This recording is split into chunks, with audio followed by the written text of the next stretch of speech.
Thank you for inviting me to this talk because I think there is a lot of room to talk. Like, I'm not gonna necessarily have authoritative answers to all of the questions because we're still exploring this phenomenon.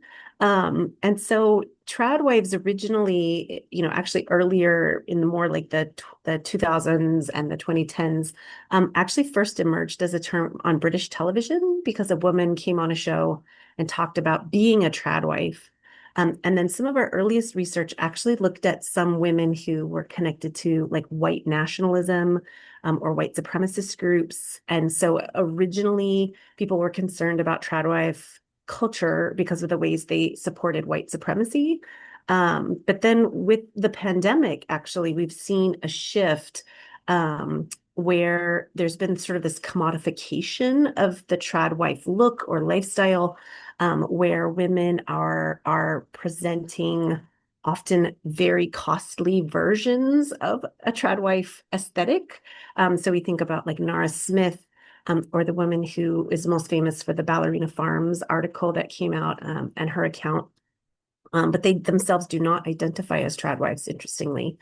But then we also are seeing more research about this sort of like everyday tradwife phenomenon, like everyday people who feel an affiliation with that title. So at its heart, a lot of the tradwives identify that they're stay-at-home mothers or stay-at-home wives.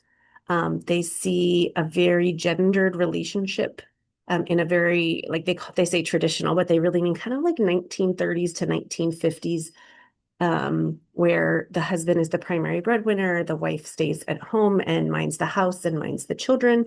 Many of them do talk about the idea of submission in the sense that the husband is sort of the leader of the family or of the couple. And we could absolutely spend an entire hour just talking about what they define as submission if we want to get into that, because even their definitions vary. And in the studies that I did with my colleague Ashley Nelson, with these sort of more everyday tradwives, we did see a lot of variation in how they define themselves. So some you couldn't really tell a difference between them and stay-at-home moms, that it was just very like mommy blogger content. Some of them did fall, most were sort of conservative leaning, broadly defined, some of them into more right wing or sort of authoritarian versions of that. Um, Most of them had pretty clear concepts of gender as being something biologically based, not necessarily socially based, but also were articulated a lot of knowledge around gender roles and sort of who is supposed to do what in the house. So even amongst household chores, for example, one tradwife talked about negotiating with her husband what were pink chores and what were blue chores. So pink chores were like laundry and blue chores was like taking out the trash, right? So they actually negotiated a lot of what submission looked like. So they come from a lot of different places, and we were surprised because some of them did come from more what you might call like a liberal space, despite the earliest conception of tradwives as being predominantly white. Almost half of our sample were people of color, primarily African American, but a couple of people who also identified as Hispanic or Latino.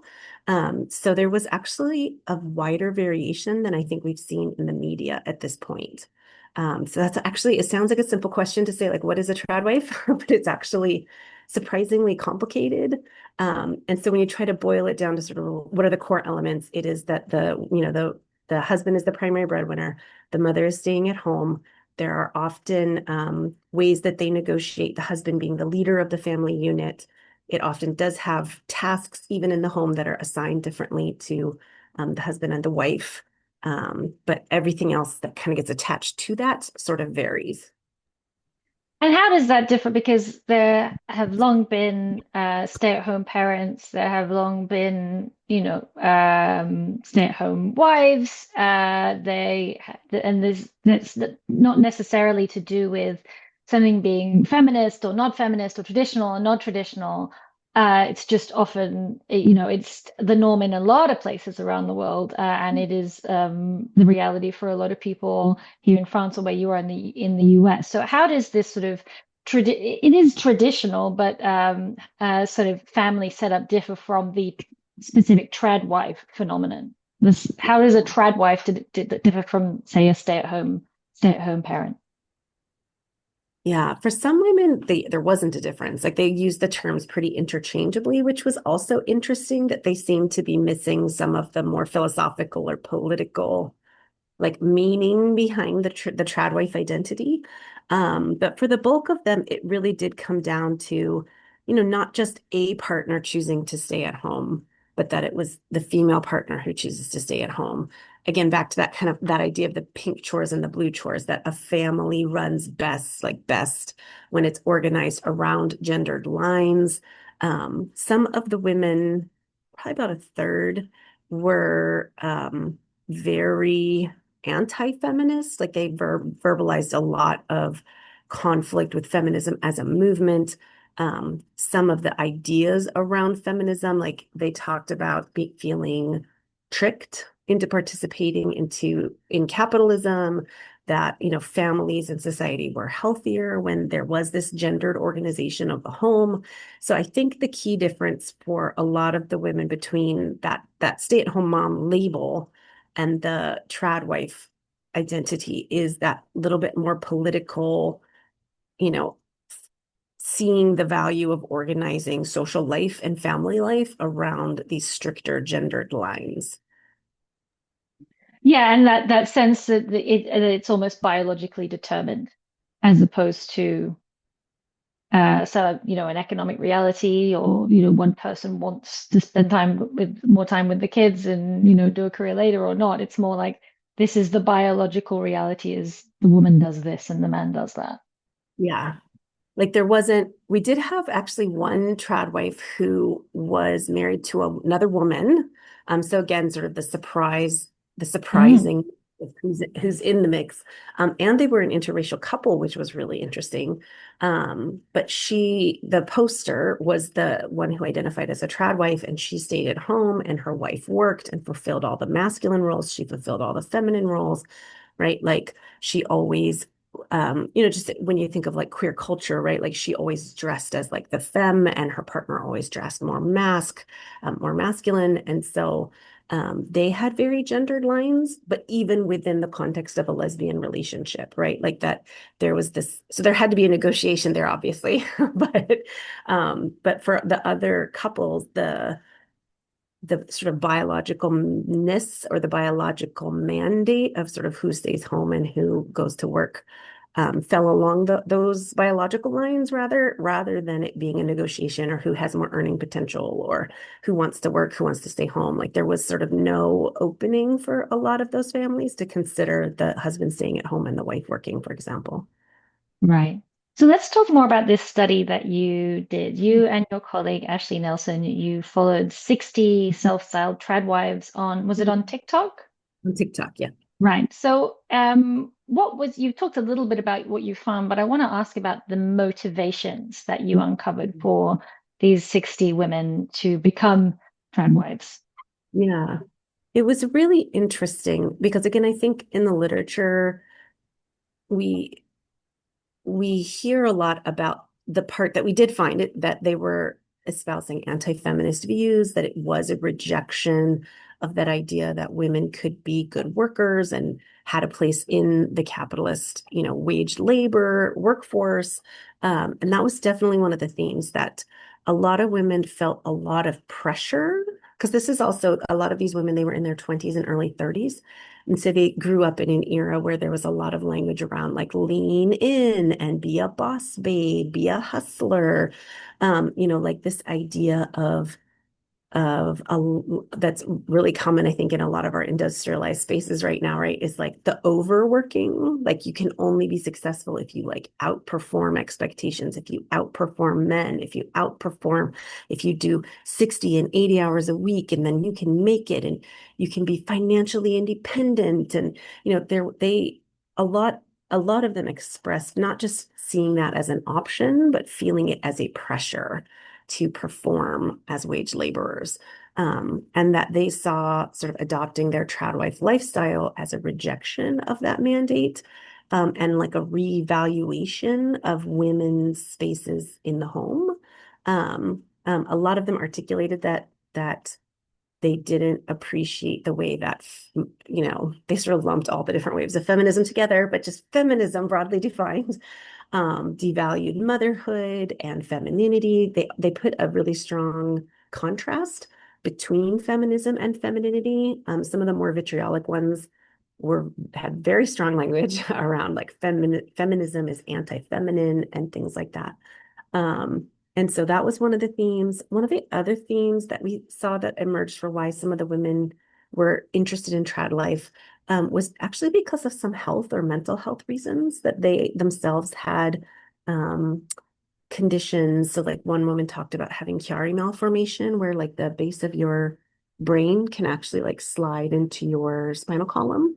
And so which is it's sort of like having epilepsy or other, neurological conditions where you can be fine, fine, fine, and then you're not fine, right? Like, and it can be a surprise. And so it can be difficult to manage in a workforce, right? To know when you're going to be able to complete a task or not.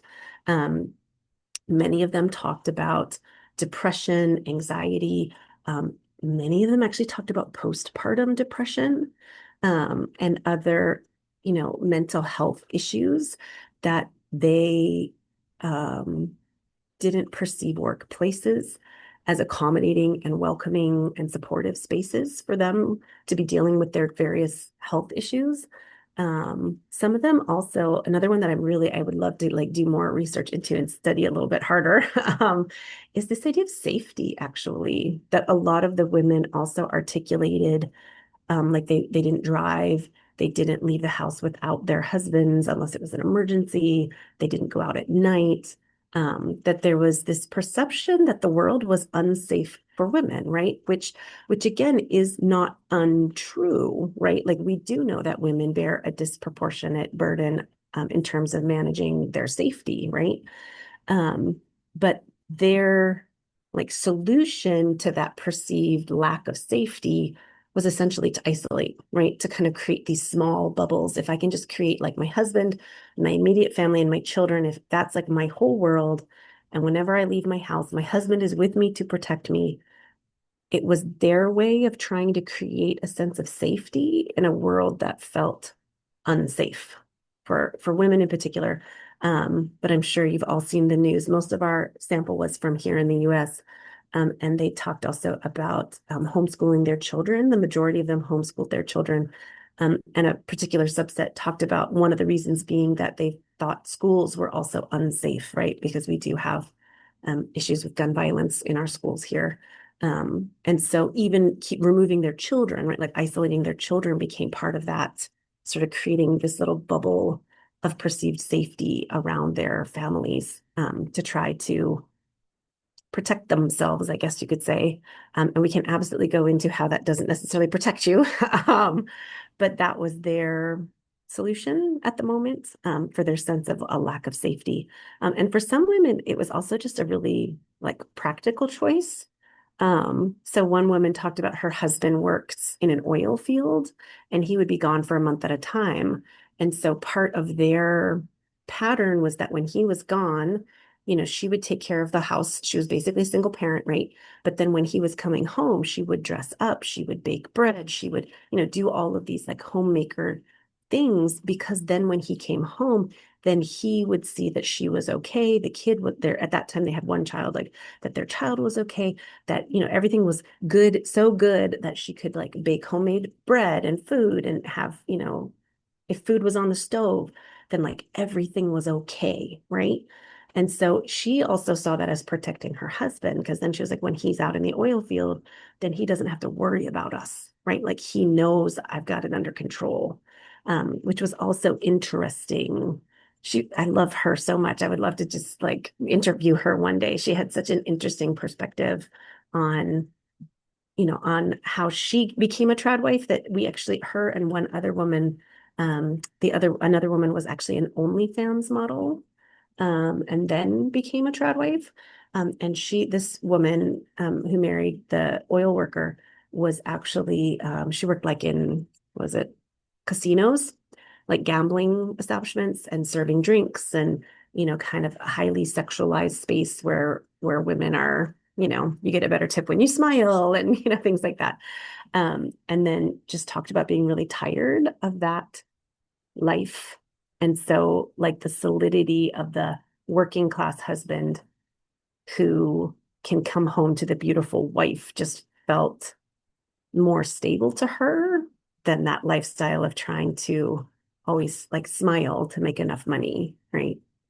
So they actually came into it for a variety of reasons. There was also a strong religious element for some of the women, that I'm not particularly a Christian, but they talked about various Bible verses, that talk about like what a woman is supposed to be, like that they wanted to be like Ruth, or there was a particular Psalms verse, that they quoted that outlines how women are supposed to be. And so they saw part of their interest in traditional life was actually a mechanism to bring them closer to their spirituality and religious tradition, rather than necessarily a social statement. So a variety, short answer is that they had a variety of reasons for why they chose to enter trad life.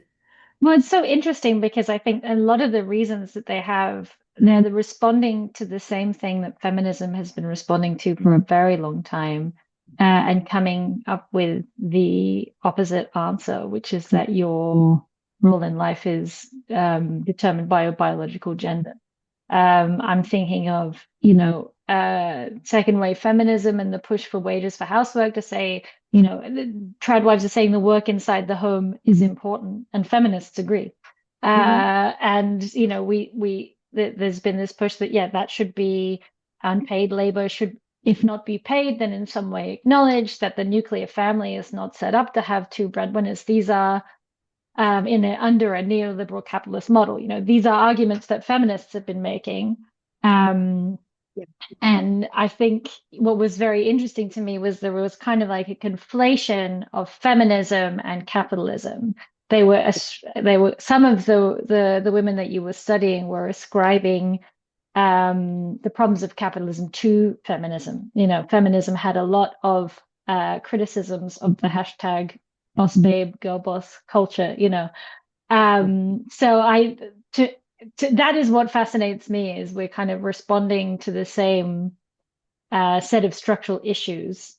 Yeah. And in one direction, you can end up with, okay, well, let's talk about reorganizing care work in our society so that everybody is free to make the choices that they are able to or that they want to. And one says, no, no, the answer to this, this square peg doesn't go in this round hole. So let's do 1950s, um, homemaker culture is the only way. And you do that based on the sex that you were born in. Yeah. Yeah, it was interesting because I mean, hmm, their antagonisms towards feminism were very focused on certain aspects of feminism, right? Because there are also, feminists who, say if you're not on top in the sexual act, that it's anti-feminist, or if you have children, it's anti-feminist, right? Like that there are strains of feminism, and they didn't see the way that many of the cases they were trying to make did resonate. And so I actually took some hope from that on the one hand, like where you started, like looking at people who are doing this type of regressive societal motion can be very disheartening. But actually, in talking to I've been on another panel with some other feminists, and we walked away from it like, but they're so close, right? Like they're so close to seeing like the problem, like we agree actually on a lot of the problem. It's just that the sort of like solution that we're coming to that sort of is differing. And so how can you help people, move away from that urge to be self-protective and like I can't solve everything, but maybe I can solve it for myself, right? Like, and see the value of the social action, to see the way that their movement, and movement is even too strong of a word, but like their urge to retreat to the trad life, right, is actually consistent with some areas of feminism. That it actually might be an interesting way to see this, rather than a community that they often get cited as a community that could get recruited into nationalism and extremism. I'm like, they actually have the potential to be recruited into feminism if we could find ways to help them also see the connections that like we all agree, like women have an impossible task right now to be full-time workers and full-time home carers, right? Like it's like we all agree with that, right? Like we all agree boss babe culture is freaking hard. Like who can maintain that, right? Like, so there's a lot of points of agreements. And it felt sometimes like they're walking right up to that like almost like feminist insight moment and instead kind of like and go right Yeah. instead of like leaping into feminism. Well, we've done a previous edition of the evidence in a previous webinar on the manosphere. Mm. And I wonder, you talked about this group of people are often kind of characterized as being at risk of kind of tipping into extremism. Some of them may already have extreme views. Do we see the tradwife kind of sphere as mirroring the manosphere, the Andrew Tate, the male influencer sphere on the other side? In some ways, I think yes, and in some ways, I think no, because a lot of the manosphere content we're seeing is trying to like rewrite gender roles. And in that sense, there's similarity, right? Like they're trying to reaffirm these biologically based differences between men and women, and that those biological differences dictate things that women are better at or men are better at, right? Um, but a lot of the manosphere focuses on grievances like men feeling slighted in their masculinity or the loss of power and control in their masculinity, particularly their control over women. Um, and a lot of the women's spaces, because tradwives aren't the only women's sort of regressive women's culture like this on the internet. There's also like the stay-at-home girlfriends group. There's feminine coaches. There's what is it called? Female dating. I always forget the last word. Female dating something. Oh, it'll come to me in a minute. Strategy, female dating strategy, which is much more looking at like the transactional part of relationships as opposed to like love and romance and all that kind of stuff. Um, and so where men, it feels the men's spaces feel like they're trying to like reassert dominance and reassert control. Um, Women's don't have that same kind of grievance. It's more the like women are tired. Like we are so tired of trying to be everything to everyone. Um, and so it doesn't feel like trying to reassert like social control in the same way that the manosphere does. Mhm. But it does mirror a lot of the same language. It does support some of what the manosphere is saying. But just like, what have we been learning for the last 200 years? Like women have their own motivations and they're not just replicating the manosphere. Like women have their own drives and their own interests in creating these spaces that are different from men's. So, which I think we're still like unpacking. Um, and actually, in one of the papers that Ashley and I worked on, we talked about this theme that, again, I think we need to like dig into more, this idea of like romanticizing that a lot of these women's cultures, like the stay-at-home girlfriend culture, it's like Mm. you just stay at home, you work all day, you on yourself, like you get your massage, you get your facial, you get your exercise in, look beautiful for when he comes home, but your full day of work is yourself, right? Mm. And then this idea of, tradwife life can have a lot of drudgery. Like if you're baking your 6,000th loaf of sourdough bread, right? Like you're doing your 40 millionth load of laundry.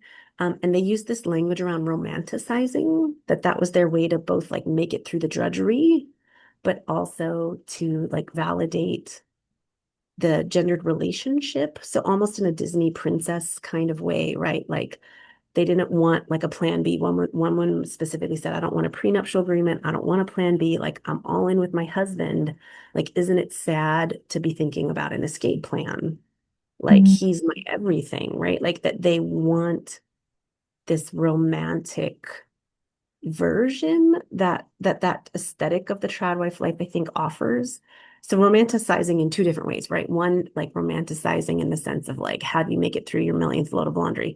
But also romanticizing in how do you like make sense of wanting to do this life? And we're starting to see like there's, I don't know if you're familiar with like mob wives also, where if you think of like the Godfather movies where the wives all knew their husbands were doing something naughty, but they didn't ask questions as long as they like maintained a certain lifestyle. There's a whole trend of like mob wives as well. And it's I saw an awesome YouTuber actually who she did a video about tradwives and she called it cosplay for the patriarchy, which I thought was really interesting. I don't know if all your viewers are familiar with cosplay, but like this idea of dressing up, right, and playing a character, and that we're seeing a lot of women's spaces like the mob wives, the tradwives, right, have that element of like dressing up, that seems to be absent from some of the manosphere. So again, like they're reflections in some ways of each other, but women and men's motivations are different and they're trying to accomplish different things in these online communities. Well, it just kind of points to a contradiction that I struggle with the tradwives, is that it's all about having this traditional marriage, which means submitting to your husband, and you are not working, you are out, you are quitting capitalism, despite the fact that you are doing the work that props up capitalism, but leave that to the side. You're quitting capitalism, you're quitting hustle culture, you're not working, you're submitting, you're staying quiet, and yet you have this social media presence which maybe you're monetizing. So Yes. maybe you are working, maybe you are participating, but this contradiction is never addressed. And some of the biggest trad wives are like going on TV and talking about the trad life and presumably getting paid for that. These are actually, many of them are women with careers and they are Yeah. hustling. They're just hustling for the trad wife movement. I Yeah. just wonder, does that irony, am I the only one? No. No, it's come up in a variety of ways. And even listening to the women trying to narrate it, Mm, um, so some of the folks who've researched the more aesthetic tradwives. So again, like Nara Smith, and I'm sorry I can't remember the name of the woman who is the Ballerina Farms accounts. Like that's her account name. But she married a super wealthy like airline executive guy, and she always has this aesthetic of like living in this like country home and like dancing in front of her. She wanted to be a ballerina before she got mhm, married, like dancing in her kitchen. And but then people point out her stove is like a $10,000 stove, and her clothes, while they look like simple and homespun, are actually like $2,000 sweaters. And um that, and those accounts tend to be the larger accounts, right? And like Nora Smith is actually a model. And so she is modeling clothes. She is mhm, being, commissioned or whatever the right word is to put on a particular outfit while she is home making a Snickers bar, So there's the aesthetic tradwives, if we can call them that, are absolutely like selling the tradwife lifestyle, even if they don't call themselves tradwives. But then these everyday tradwives, most of them had teeny tiny accounts. They were like mm, 100 people. They had like 5 comments per video, like that. These women who were putting their life on the internet were searching in some ways for validation or connection with other women because their bubbles were so small, that it was more of a social component rather than a selling component. But a lot of them did talk about not like wage labor, but gig work, multi-level, like selling types of schemes that many, stay-at-home moms also get involved in. mhm. Um, Two of them were actually, what's the right word? Physical trainers. Like, Right. yeah, one was a bodybuilder, one was currently a bodybuilder, and sold lessons about how to other women for how to do like muscle building, which was really interesting. And so, close to maybe half of the women still brought some kind of like money into the family. They just weren't the primary breadwinner. It was like side gigs almost. Right, which is how marriage has worked forever. Right. My grandmother stayed home, but she didn't stay home. She did odd job secretarial work. She, Right. cleaned. She was a cleaner when she needed to be, when they needed a bit of money. Like this is, Yep. I wonder They how much the tradwife label is just wanting to put a label on something that is just life for a lot of people. Yeah. I mean, I think for a lot of the everyday tradwives, because most of them didn't follow the aesthetic. They were like in Mm, yoga pants and tank tops with hair that was not brushed, like no makeup on. They were not selling an image. mm, They, it was their life, right? Like that they were putting, and a lot of it is cleaning videos and recipe videos and but it's often undergirded with this like gendered component that makes it different. So like the one woman, she did a great job hanging curtains. Like she got out a drill, she hung a curtain rod, hung the curtains, took us through the whole adventure of her hanging the curtains. And then like the last scene of her, minute and a half TikTok was her with her hands on her hips, looking at her job going, I did a good job, but not as good as a man would have done. And you're like, mm. sister, you just did that. You just did that all by yourself. Like, you did great, like that there's that subtle, like gendered component that kind of permeates a lot of their thinking that I think is a little different than most even stay-at-home mothers' relationships now, but perhaps is more akin to like our mothers, our grandmothers, right? Like way of thinking about their relationship and who earns money in the home. Um, I have another couple of questions, and we have some questions that are coming in already from our attendees. But just to remind everybody who's watching and listening, if you have questions, please just send them to me directly in the chat, and I will pose them to Becky. And thank you for the questions that have come through already.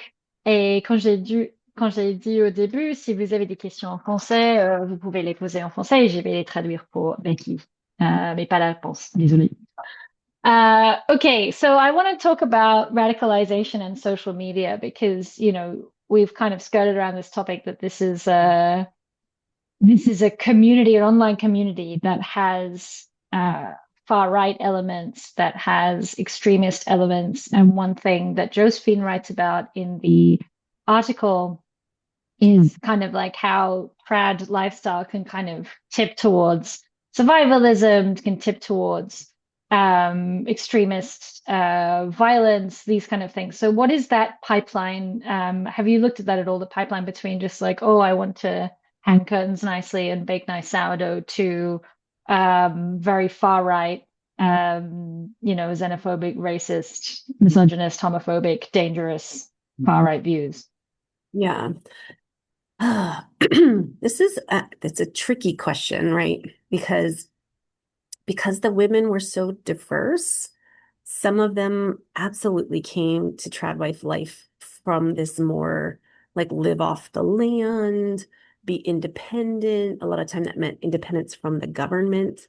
Mhm. Um, and even an attempt for the husband, the breadwinner, to not be working for somebody else. So there was a couple people who were trying to like start their own ranches or their own farms, right? Like to really kind of go back to that really highly self-reliant, you know, canning, making your own food, like living off the land, living off the grid, like not paying for electricity, not paying for water. So there was definitely some of those themes in there, which then, some people have asked, like, are they a movement? Which I think is hard because, like, if you're making an individual choice to do a thing, but a lot of people make that individual choice, then there is movement. But are they like an organized movement where they're trying to accomplish particular aims or have objectives? Like I would argue, no, there doesn't seem to be a lot of them feeling part of a movement of trying to change society in some way. A few talked about that where they're like, maybe we can like lead by example and other people will follow us, right? Like, but there wasn't like a clear ideology or set of goals. Um, but some of the women, like between my colleague and I, we joked around where we're like, she's recruitable for like extremism. Like they're gonna find her and get her, right? Like that other scholars have talked about that pipeline of like some people who start viewing what on the surface seems like very mundane, again, cooking, cleaning, grocery hauls. I don't know if there's a good translation for haul videos that are in the English language TikTok accounts where you like show off everything you bought at the grocery store or at Oh, yeah, or everything you bought on mhm. Amazon. You open the boxes for your viewers. And so it seems very relatable to a lot of women and mothers and, but then they like sneak in some of that, the gendered ideologies and and that women who for whom that like resonates can find their own way into more extremist content. I didn't get a sense of any of these women being like recruiters. Again, a couple of them that I was like, oh, they are so recruitable, like into some of these movements, which is partly why we're tracking some of these women over time. Actually, we check back in on their accounts periodically just to kind of see what's going on. And some have actually left the tradwife lifestyle in the 2 years since we first started sort of watching them. And some have privated their accounts. And so those are hard to know. Like, are they going into more extremist spaces and don't want to be public anymore? Or have they left the lifestyle, right? Like we don't know when somebody just privates their account. But it's definitely not a static, like line that can be drawn around who is or who isn't, right? There's lots of people who are sort of coming in and coming out, sort of trying it on to see if it fits, right? And then maybe finding one of these other communities, like they intersected with like cottage core communities, slow living communities. Um, like here in the US, we say like, California or like granola or crunchy communities or hippie communities, if people know what hippies are, Yep. that are more like liberal leaning. Some of them I could see passing through tradwife lifestyles into some of those lifestyles. So rather than, like a deep recruiting tool, I think extremists would have a hard time picking from, they'd have to watch a lot of tradwife content to find the ones who are recruitable. But are they Right. there? Yes. And if somebody reached out to them, and particularly around transgender related issues, the most vitriolic things that these women said were around the inclusion of trans people in sports, the inclusion of trans women as women. Some of them bordered up against sort of turf ideologies, right? So trans radical, wait, I always forget, trans exclusionary radical feminist language, that there was some uniformity around the exclusion of trans women, and trans issues that was common across. So that, where a lot of times we think of extremism around race and ethnicity, there wasn't, there was not a lot of really visible racism or, ethnic bias, a little bit, because in the US we have a lot of migration issues right now. So some anti-immigrant sentiment. But the most vitriolic language was around gender diversity, basically. Because it violated their worldview, right? That men are like this and women are like this, and And so that's fixed. yeah. So I think again it bumps up against extremism, but I don't see it as like a super highway into extremism. But could people find their way from tradwives to extremists? Like absolutely. And could extremists find tradwives to recruit? Yes, but they're so diverse that I don't know that it would be really fruitful for them to watch that much tradwife content to find the ones who are recruitable. It's only useful to you to watch all of that tradwife content, Becky, so that you can tell the rest of us all about it so that we don't have to. But I mean, that's where that idea of like the recruitment, because like I am a single mom and I work full time. I'm an academic, right? Which is more than full time. And I have two Mm, young children. And when in the midst of the pandemic, right, when we started watching their videos, like what they are selling of like, what if you didn't have to go out there and be a gangbusters worker and come home and feel like you're not being a good enough parent and you're never a good enough work, like the again, that romanticization of like, oh my God, what if I only had to focus on one thing? I could be a great mom if I could just focus on being a great mom, right? Like there is something that again that they're tapping into that feminism that shares, right? With the reality that the expectations we have of women right now are unrealistic. And so what they have to sell was attractive mm, when you first start listening, right? But then the more you listen and the more you think about it, like then you go like, no, right? Like that's, wait a minute, no, this isn't like, that's not really what they're selling. That's not really right. But there is that sense of like, oh my God, like what if I could just focus on a thing and do it really well? That is attractive. So I Yeah. have to, even as being raised as feminist, watching, 60 different people's 2 years worth of content, there was a point where you were like, this actually doesn't sound as bad as I thought it might. Then you have to like back away and be like, no, wait, wait, you know? So yeah, you can get sucked in. That's so interesting. Well, I recently went back on Instagram for the first time in 8 years. I regret it. But I went Mm. on and I've been doing some work around my home. So I was looking at renovations to that, and it was amazing how quickly the algorithm went from, what color should I paint my cupboards to satisfying cleaning video to tradwife. And I was like, Mhm. oh, do you know who you're dealing with here? This is Mhm. not, the algorithm has not understand who I am as a feminist, but maybe, it just shows that there is a pipeline. Yeah. Um, and that's why you should never do renovations on your home. And if you think of like Venn diagrams, right? Mm, Like the tradwife circle doesn't stand alone. Like it intersects with so many tradwives by the old country farmhouse. They are hmm renovating it. They're showing you hmm their renovation videos while they're trying to, fix the backyard up to raise their own food. And like it absolutely intersects with mm. a whole host of other communities and cultures. And again, are we going to be visitors to their ideology, like, or do we stay, right? Where I think a Mm. lot of people, my suspicion is a lot of people pass through, they don't get on the pathway, like they don't get on the highway, but they Yeah. pass through in some fashion or other. So we're all intersecting with them in various ways. I also think just like consider becoming a punk if you want to drop out of society. I just want to throw it out there. They also have the answers. Maybe that's like a very 1980s Mm, solution that I have, but that's a nice, drop out for a bit, be a punk, get some piercings, and then you can come back. right? Um, And tattoos. That so we do was have some interesting questions. too. So many of the women had tattoos. Oh, that's very interesting. You're Yes. right.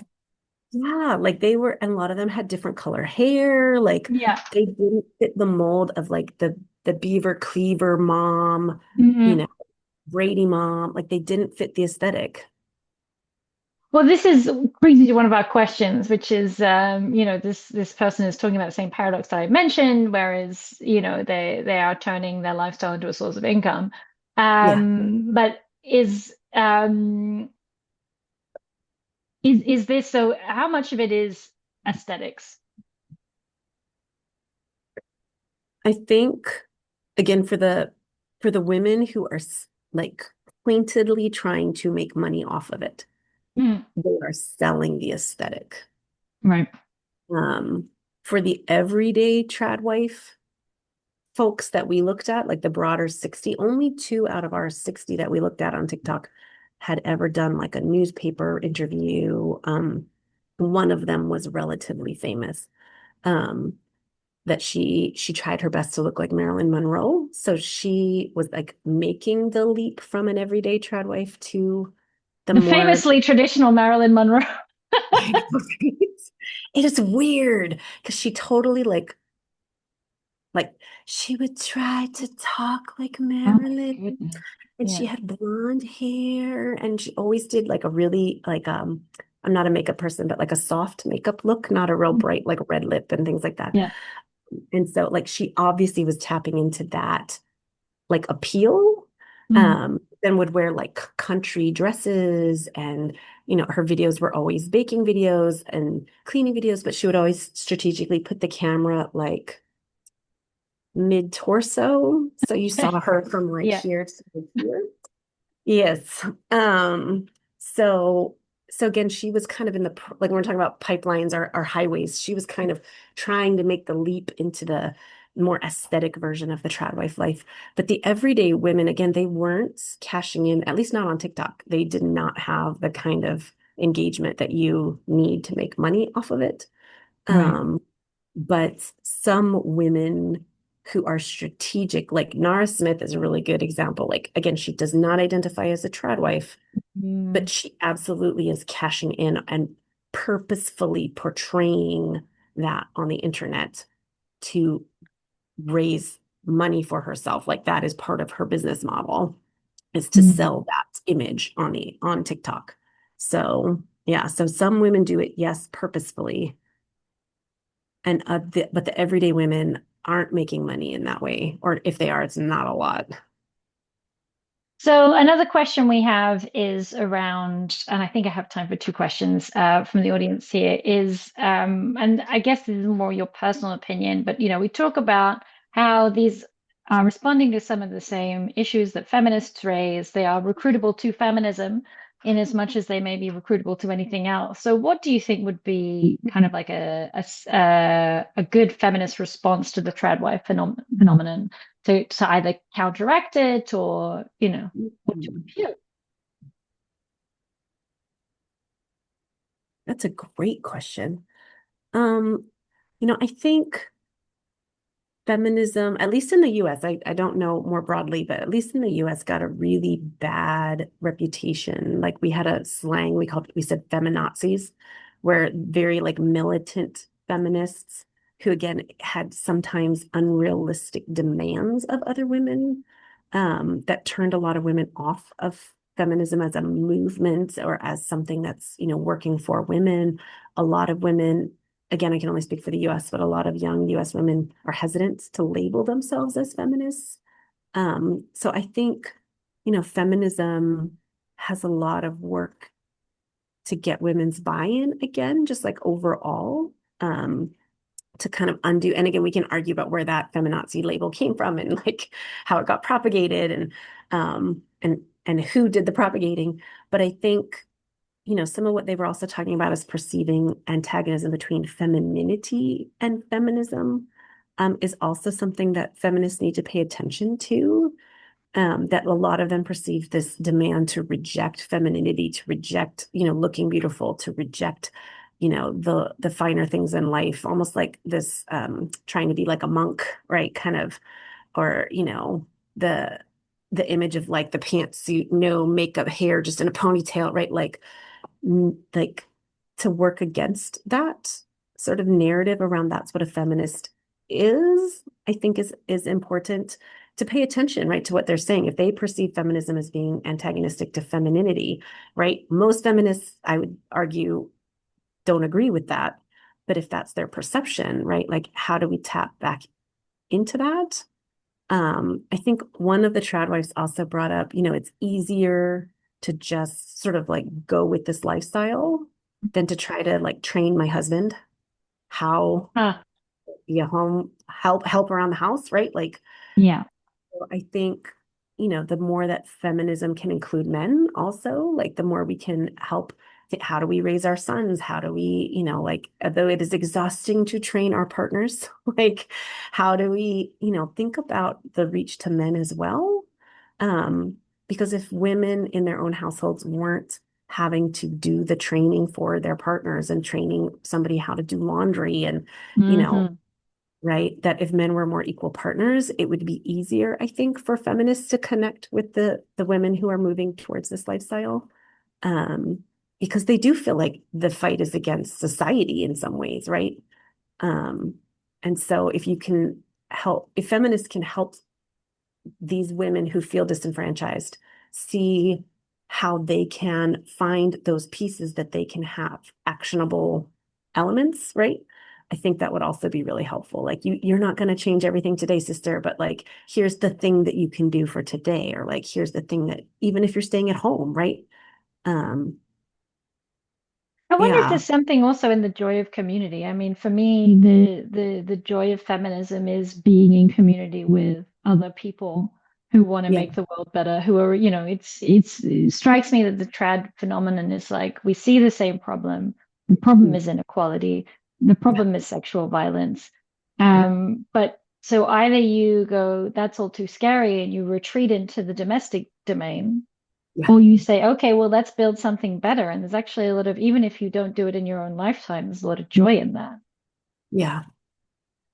And also, I mean, we're seeing a lot of women choosing careers and not choosing families at all, right? So on the one hand, we're fascinated by tradwives Mm. and their rejection of, sort of wage labor and they want to move toward the domestic sphere. But we are also seeing women, many of whom I think would call themselves feminists, who are rejecting like because we cannot do both. Like it is so hard to do both, and so they choose career, right?